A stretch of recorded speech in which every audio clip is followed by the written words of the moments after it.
mengubah nih dari sampah-sampah itu menjadi barang yang bermanfaat dan bisa bernilai. Terus kalau data di Indonesia sendiri menurut Kementerian Lingkungan Hidup dan Kehutanan atau KLHK tahun 2022 itu ada sekitar 68,5 juta ton sampah per tahunnya. Itu Indonesia doang. Indonesia doang. Ini ada sampah organik yang lebih banyak. Sampah organik itu contohnya apa? Ada yang tahu? Apa? Plastik. Makanan, buah-buahan, betul. Kalau sampah anorganik baru plastik, kardus, gitu ya. Nah ini yang paling banyak ternyata sampah organik, sampah yang harusnya itu bisa dipakai untuk membuat pupuk atau mungkin dijadikan pakan, betul. Tapi ternyata lebih banyak di Indonesia. Salah satunya adalah sampah makanan. Siapa di sini yang suka buang-buang makanan? Kenapa? Hampir semua. Nah berarti kalian adalah salah satu orang yang berkontribusi dalam sampah di Indonesia ini, dalam 68,5 juta ton sampah di Indonesia ini. Dan hanya 9% dari plastik, ini baru plastik ya, yang telah didaur ulang. Tapi sebagian besarnya itu berakhir di tempat pembuangan akhir. Nah ini contoh yang ada di Jawa Barat. Sampahnya kayak gunung ya. Ya kalau kita lihat itu bukan tempat wisata, itu sampah. Estetik ya.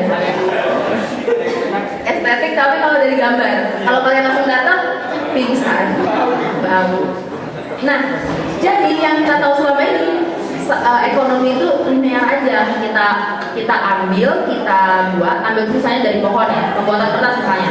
Kita ambil pohonnya, kita tebang, kita buat di pabrik, terus kita konsumsi, terus kita akhirnya buang lagi. Itu linear, ekonomi linear. Jadi dari ambil habis itu buang, ambil, buang. Tapi kalau sirkular ekonomi itu kita bikin jadi cara yang berbeda lagi, nggak sampai di pembuangan aja, tapi bisa dipakai ulang lagi. Seperti ini. Jadi kan dipakai lagi sama pohon untuk memproduksi dirinya lagi. Jadi nggak berujung di pembuangan. Kayak gini nih. Pohon ditebang, habis itu diproduksi di pabrik, habis itu dibuang ke tempat sampah. Tapi nanti ujungnya itu nggak kayak gitu kalau di sirkular ekonomi. Di sirkular ekonomi sampahnya itu akan berubah lagi menjadi nutrisi bagi tanah. Kayak gini, ini salah satu contoh sirkular ekonomi. Misalnya kita menanam sayuran gitu ya. Nanam sayuran terus kita ambil, tapi akarnya itu kita tanam lagi, jadilah nanti bibit yang baru gitu kan. Itu salah satu contoh sirkular ekonomi yang sederhana. Kalau misalnya sirkular ekonomi yang berhubungan dengan barang, itu contohnya kayak gini.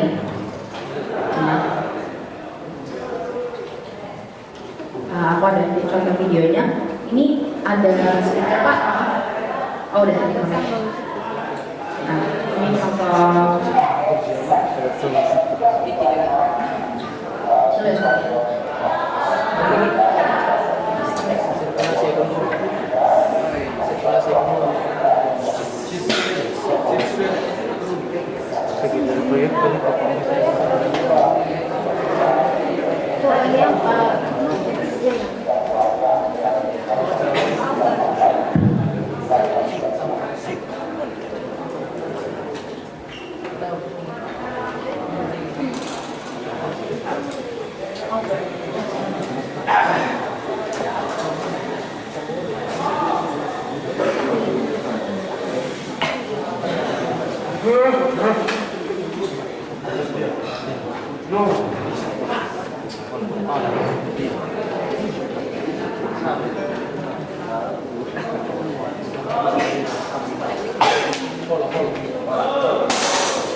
Kita ulang ya.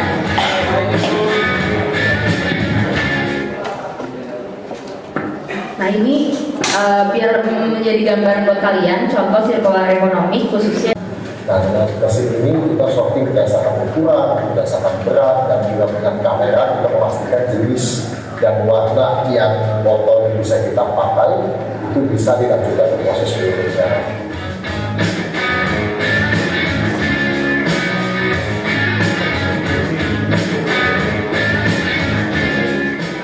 Proses berikutnya ini adalah di flaking. Flaking ini menjadi seperti cacahannya.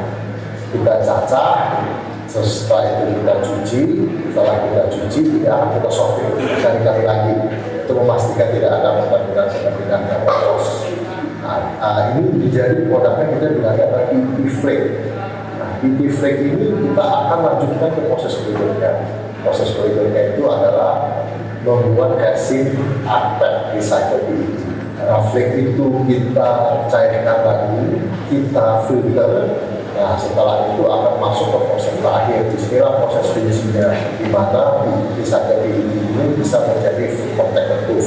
Di dalam reaktor ini selama 8 jam dengan menggunakan suhu tinggi, nitrogen dan juga vakum, kita mensterilisasi recycle PET ini untuk menjadi full contact proof. Biji-biji plastik ini yang sudah dinamakan recycle PET inilah yang akan kita kirimkan ke customer kita seperti CCTV untuk dijadikan botol baru. Jadi keluar dari sini dalam bentuk biji plastik. Biji plastiknya, dan ini dapat materialnya dari mana aja nih Pak? Kan banyak sekali. Jadi material ini kita dapat bayangkan dari Jawa dan Sumatera, ya. Ya tentu disitulah mayoritas penduduk Indonesia ya.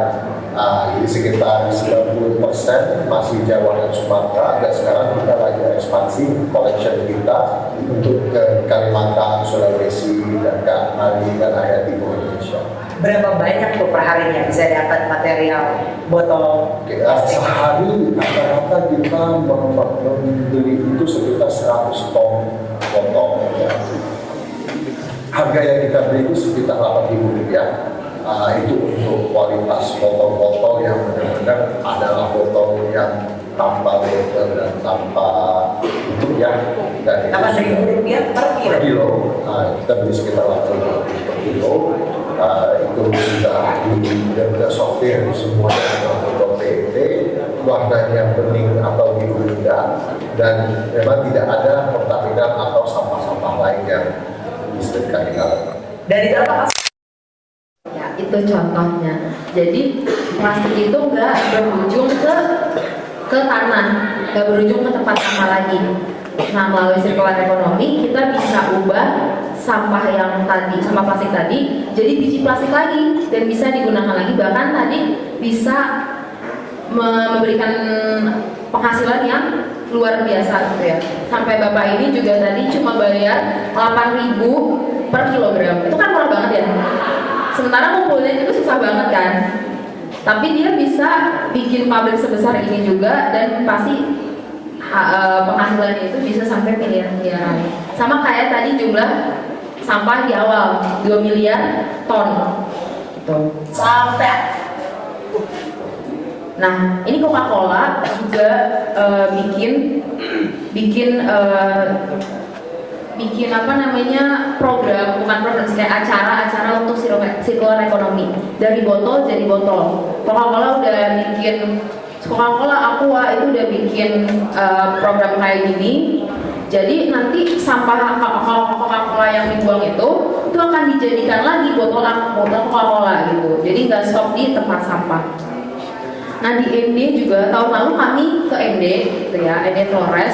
Di sana juga udah banyak nih inisiasi dan program mengenai circular economy. Jadi dia bisa buat sampah plastik itu disulap menjadi sofa, menjadi meja, kemudian bisa juga jadi biji plastik, bisa juga dibuat menjadi aspal gitu. Jadi melalui circular economy ini kita bisa mengubah sampah yang tadinya tidak bernilai menjadi bernilai. Dan sampah plastik yang tadinya terkumpul nih di Aqua ya, program Aqua itu bisa menghindari emisi 54.000 ton karbon dioksida. Jadi itu bisa mengubah lingkungan yang tadinya penuh dengan polusi jadi lingkungan yang ramah lingkungan, yang penuh dengan oksigen yang bisa dihasilkan. Nah, apa sih Kak manfaat dari circular economy ini? Jadi yang pertama pasti kita bisa jadi mengurangi sampah. Kalau kita udah mengurangi sampah, pasti kita juga terhindar dari penyakit, dari hal-hal yang membuat kita tuh jadi tidak dalam keadaan baik gitu ya. Terus kemudian bisa juga membantu ekonomi kita. Kemudian kita juga bisa punya apa ya istilahnya kayak inovasi yang inovatif sehingga nanti bisa juga membuat bisnis seperti yang tadi saya sudah tampilkan melalui video. Terus apa sih Kak tujuan kita mempelajari circular economy? Kalau untuk di kehidupan sehari-hari itu kaitannya dengan pengolahan sampah di sekolah. Nah kalau misalnya kita mengimplementasikan prinsip ini, maka kalian juga jadi terbiasa untuk bersahabat gitu dengan lingkungan. Misalnya dengan membuat kompos dari sisa makanan di kantin atau mengumpulkan botol plastik yang didaur ulang menjadi barang-barang yang berguna. Kalau di sini kayaknya udah bikin semacam eco-brick gitu ya. Ya kan dijadiin sofa. Nah itu salah satu circular economy juga. Dan terus di kegiatan kelas juga kalian mungkin bisa bikin upcycling, membuat produk baru dari sampah-sampah menjadi barang-barang yang kreatif. Satu contoh green jobs juga yang akan jadi kebiasaan dia kalau membuang yang kecil aja disepelekan gitu. Apalagi kalau membuang semacam plastik atau botol plastik atau barang-barang lainnya ke tempat sampah. Jadi penting dulu untuk kesadaran diri sendiri. Nah untuk mengatasi kemalasan ini agak susah sebenarnya kalau misalnya nggak dari diri sendiri. Pertama kalau Antus sendiri aku mau tanya, Antus sering buang sampah pada tempatnya nggak? Iya. Udah sering. Nah bagus. Kalau udah sering bagus. Nah sekarang langkah keduanya adalah Antus harus sering-sering kasih tahu temen Antus yang buang sampah tidak pada tempatnya. Aku juga sering banget ngasih tau ke mamaku ya, Ma jangan buang itu karena nanti misalnya nih sampah botol plastik dibuang sengaja di jalanan. Terus nanti dia pasti akan jalan-jalan masuklah misalnya ke selokan. Dan selokan itu ternyata penuh sama sampah plastik. Karena ternyata bukan mamaku aja yang membuang, banyak orang yang membuang. Akhirnya pas hujan apa?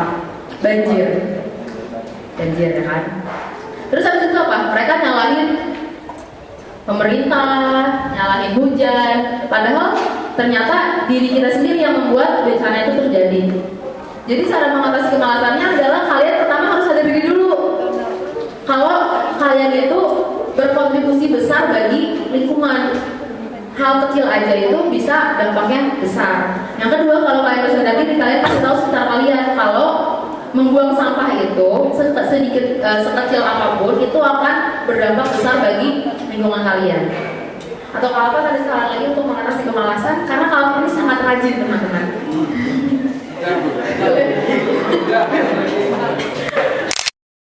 Mengatasi kemalasan membuang sampah, atasi kemalasan membuang sampah. Aku mau pada kelas story. Apa alasannya sehingga malas untuk membuang sampah pada tempatnya? Oh mungkin satu hal lagi bagi para guru gitu ya. Kalau misalnya menyarankan untuk membuang sampah pada tempatnya, ada tempat sampah juga di sekeliling kelas gitu. Tapi kalau menurut aku ini udah ramah lingkungan banget, tempat sampah di situ ada gitu ya. Di situ juga ada, di mana-mana ada gitu. Jadi emang butuh kesadaran dari diri sendiri. Fasilitas sudah ada diberikan oleh sekolah, tapi kalau kitanya aja yang nggak nggak mau berkontribusi, ya udah itu sama aja bohong gitu. Kalau dari Kak Alfa? Kalau dari aku, kalau dari saya sendiri kan memang kayaknya ini adalah masalah yang global dan luas gitu ya, di mana-mana, bahkan di Pulau Jawa dan Jakarta juga masalahnya masih seperti ini. Jadi memang diperlukan dua sisi gitu. Kitanya juga harus mau ini ada inisiatif juga dari pihak-pihak yang menyediakan tempat sampah itu sendiri. Karena alasannya kadang-kadang tempat sampahnya jauh, tempat sampahnya susah. Kalau sampai ke customer, tentunya akan diperiksa dulu dan diberikan standar oleh Kementerian Kesehatan, dan itulah yang membuat produk itu bisa terjamin dan aman hingga sampai ke tangan customernya. Seperti itu. Ya mungkin masalahnya bahan kimianya adalah mikroplastik itu sendiri. Mikroplastik itu apa? Mikroplastik itu, jadi plastik ini kan dia sebenarnya ya semua bahan sih ya, pada dasarnya material itu akan hancur pada akhirnya. Tapi kalau mikroplastik ini nanti lama-lama plastik ini tuh akan hancur secara pelan-pelan, tapi dia tuh mikroplastik dalam ukuran yang sangat kecil dan tidak terlihat dan tidak kasat mata. Jadi plastik ini bisa larut ke dalam botol minumannya, ke dalam makanan, dan juga bisa larut ke dalam air. Nah, mikroplastik ini sih yang menjadi masalah dalam botol minuman dan juga plastik yang kita gunakan sehari-hari. Seperti itu. Jadi ini dijawab, aku jawab. Jadi deh kita kayak udah diskusi di Oke, siap. Oke, siapa dulu nih tadi? Kamu. Gantian ya. Nama saya Aki, saya dari Donat. Jadi pertanyaan dari saya itu, jika suatu perusahaan membeli sampah untuk didaur ulang, lalu limbah dari perusahaan tersebut dikemanakan? Apakah dibuang atau bisa didaur ulang? Jadi sesuatu yang bermanfaat untuk lingkungan atau penumpang. Terima kasih. Oke, tepuk tangan dulu. Bahan tersebut didaur ulang dan dijadikan material baru dan dijual kembali. Sampah hasil residu ini yang udah nggak bisa diapa-apain lagi, memang udah jadi dibuang aja, akan dibuang ke TPA, tempat pembuangan akhir. Nah, tempat pembuangan akhir ini biasanya nanti diolahnya itu antara dia dibakar, namanya insinerasi, dia akan dibakar hingga jadinya abu, atau nanti dikubur. Kayak dikuburnya itu namanya landfill. Kalau TPA-nya itu namanya landfill. Jadi dia dibiarkan hancur dan terurai kembali di lingkungan, bukan di lingkungan, di TPA itu. Jadi nanti kalau di tempat pembuangan akhir tersebut, tempat pembuangan akhir itu akan didesain untuk 20 atau 50 tahun ke depan. Jadi untuk menampung sampah 20 sampai 50 tahun ke depan. Dan seiring tahun tersebut kan pasti ada sampah yang terurai. Nanti dia diurai, ditumpuk tanah lagi, ditumpuk sampah lagi. Nah, itu sampah bawahnya akan terurai. Nah, sampah residu itu yang akan dibuang ke tempat pembuangan akhir ini. Seperti itu. Kalau di negara-negara maju lebih banyak digunakan insinerasi. Nah, insinerasi ini sampahnya dibakar dan kemudian hasil pembakarannya itu dijadikan bahan bakar. Jadi kayak batu bara, sampahnya dijadikan seolah-olah kayak batu bara. Jadi bahan bakar untuk menghasilkan listrik. Namanya PLTSA, pembangkit tenaga listrik tenaga sampah. Ya, seperti itu. Sudah pusing? Sudah. Ya, singkatnya begini. Setiap sampah itu pasti ada yang bisa diolah kembali, ada yang udah nggak bisa diapa-apain. Nah, sampah yang masih bisa diolah kembali ini didaur ulang lagi. Sedikit aja. Perkenalkan, nama saya Merlin.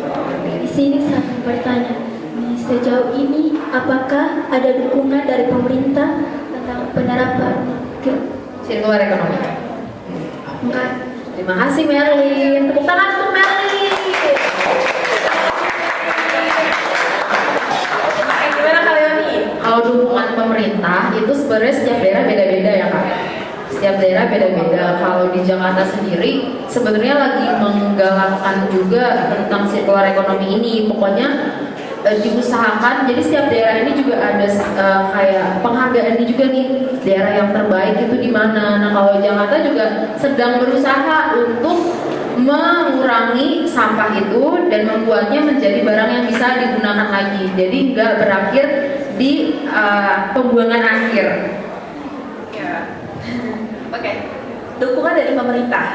Sebenarnya kalau kita lihat ataupun kalau kita tahu, pemerintah itu punya namanya APBD, anggaran